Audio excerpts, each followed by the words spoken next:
Hey, everybody, welcome back to the Podcast Daily. It is Monday. It is a new week on the podcast, and it is NFL Draft Declaration Day as Ohio State gets its final information.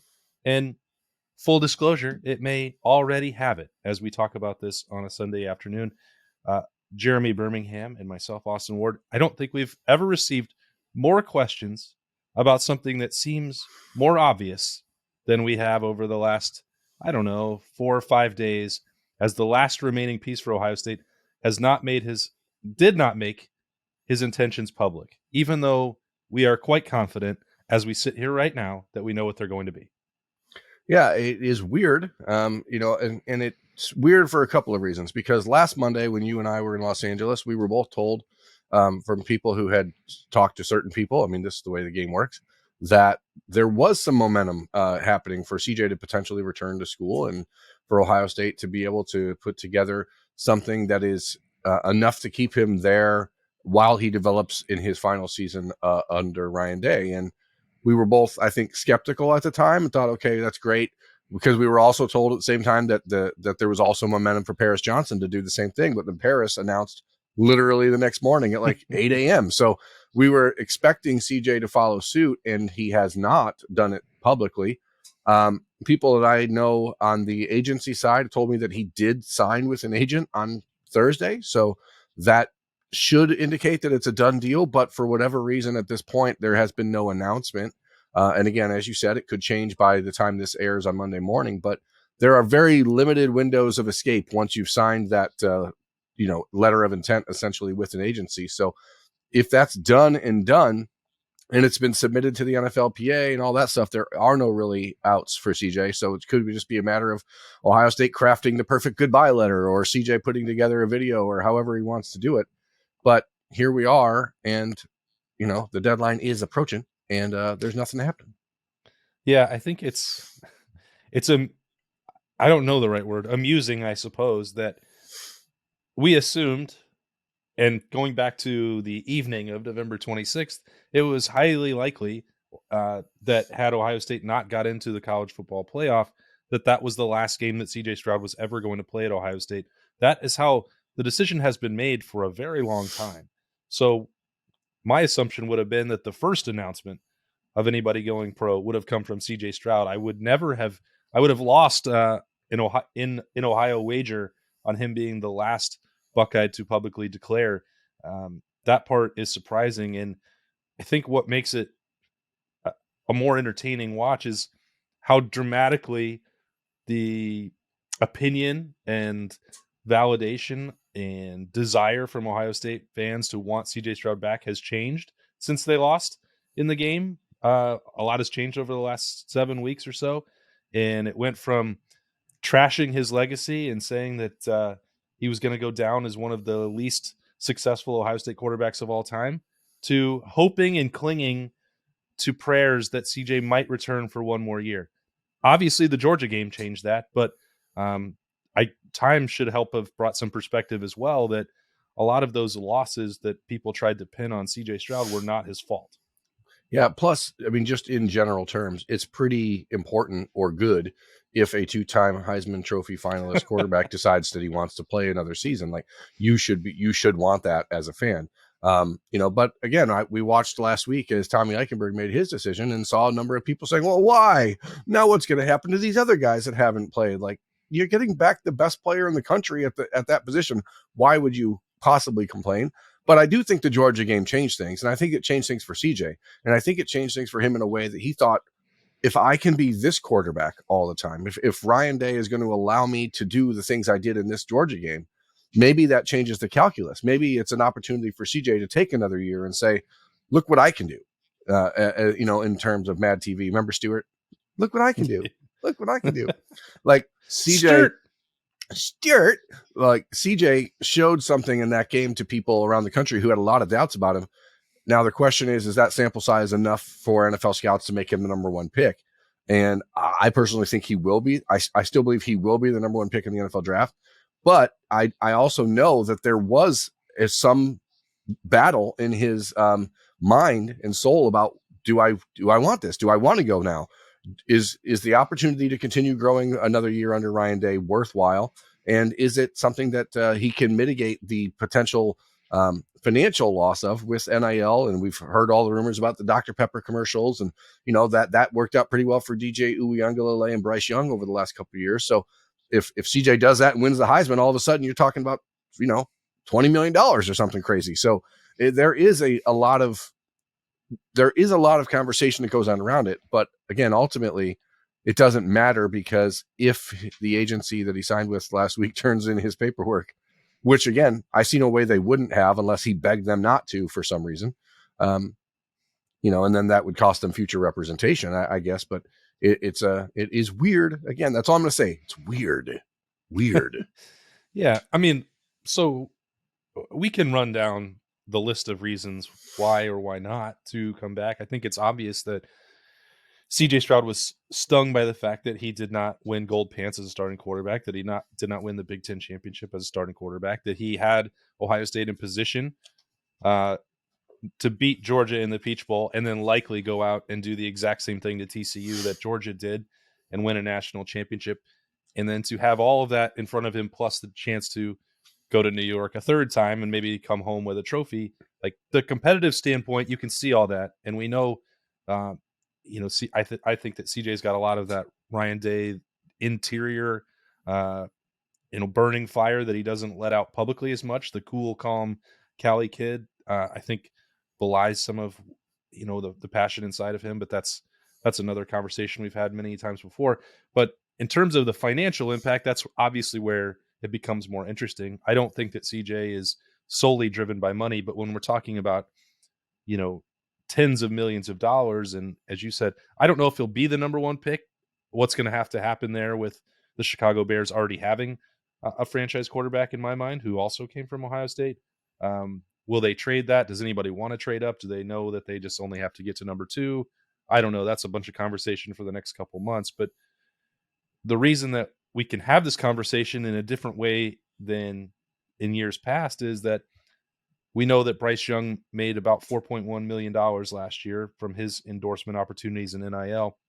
CJ was not far behind and pretty close to that mark without having some of the national ad campaigns that Bryce reportedly. Young did.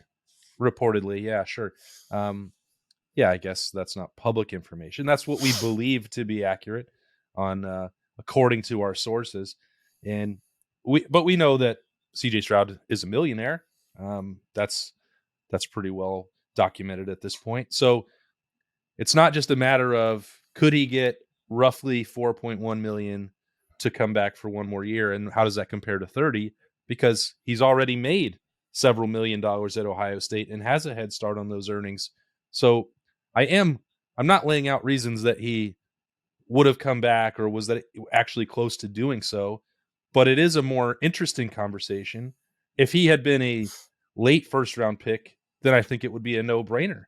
You can take guaranteed money at Ohio State and boost your draft stock. But what he did against Georgia changed all of that dramatically, where it's hard for me to imagine that he's not going to be one of the top 3 picks come April. So in that conversation, 30 million versus 7 or 8 million at Ohio State over the last couple of years, the gap has narrowed, but it's still pretty wide. Yeah, and again, it's not just about money in these decisions. It's about legacy. And CJ, for all of that California cool that you mentioned, that conversation about legacy is real to him, and it is something that he's had to try to sort through over the last 2 months. Nobody wants to go out and end their career with a loss to Michigan and a loss in the Peach Bowl the way that Ohio State finished that game. But also, there is very common sense here, and it's sort of the adage around college football: if you're a first round or second round pick, you have to go. Like, there's no coach in America that's going to say, hey, don't go. You know what? You're a first round pick. You're going to be top 3 pick in the draft. You should probably just return for another year. Like, any coach who does that is doing himself a disservice, because future players are going to be like, hey, this coach told me not to leave when I had $25 million in front of me. So it is important for Ohio State, for CJ to go, because he is an opportunity to get out there and put the brand on display again. But if he's not ready, or if he's been feeling at all reluctant, whatever the reason is, whether it's he just wants to play another year with Marvin and Emeka, or there are benefits to returning to Ohio State, such as you get to play with a good team next year instead of a bad team. I do wonder if there's been conversation between him and Justin Fields about, dude, you probably aren't ready for this yet because this is going to suck the life out of you for the next 2 years, as everyone in the country tells you suck because you're surrounded by a bunch of guys who can't play football. Like that, there is some value outside of monetarily to returning to Ohio State. You get a chance to win a national championship. You get a chance to beat Michigan again. You get a chance to win the Heisman Trophy. You get a chance to get further developed in college. He's still a young kid. CJ's only 21. Like, you still get a chance to do all these things. Plus, you get to play with the best receivers you're ever going to play with for the rest of your life for one more year. So there is no fun in going to the NFL and playing for a crappy team. Like, that is not fun.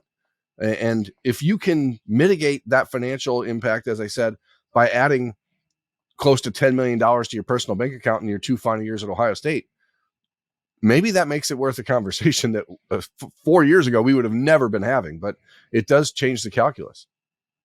Yeah, and I think that's great. That does mean that in terms of current players in college football, the best players that were always being really, sort of taken advantage of with their labor and efforts, that part is working, that the market is rewarding those players and making it so it is more appealing to stay in school. Like, anybody that's resistant to, and I'm not going to put this in the same category or open up this can of worms, but like, obviously the inducement part for recruiting is the unintended consequence, and it is creating problems. Well, we can understand all that part, but on this side, for current players and for the top end, first round, no brainer talent, the fact that it becomes more of a conversation to stay means the name, image, and likeness is working in favor of those kids. And it makes you wonder,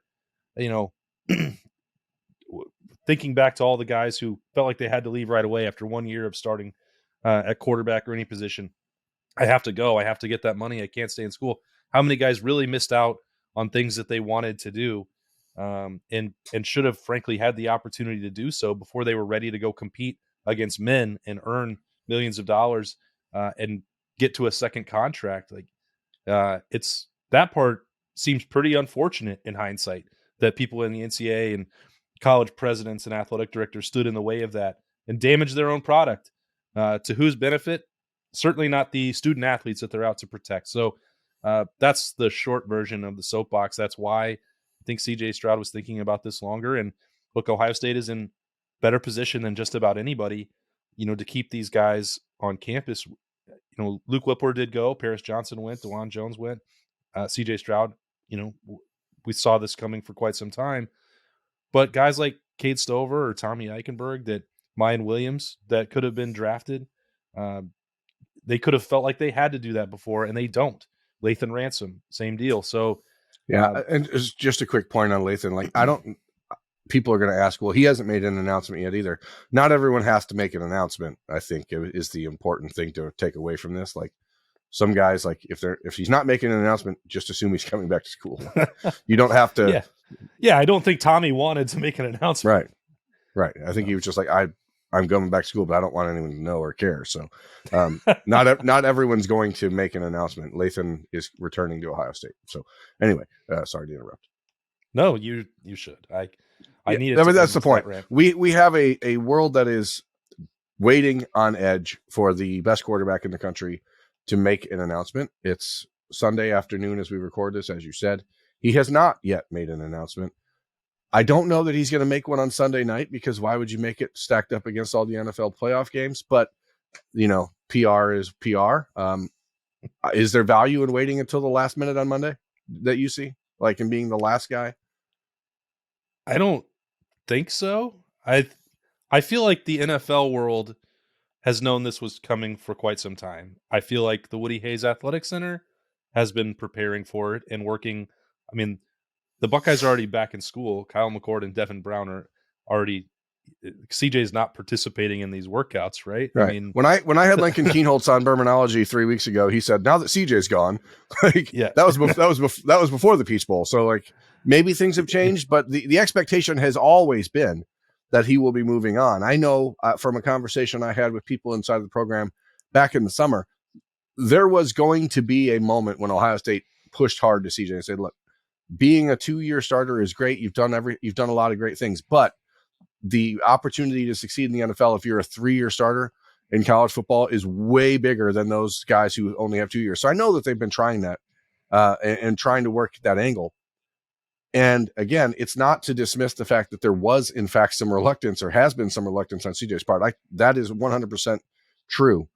But at the end of the day, we both expect that, whether it's the end of Sunday, whether it's the end of Monday, nothing ultimately has changed from what was the plan as of, last spring.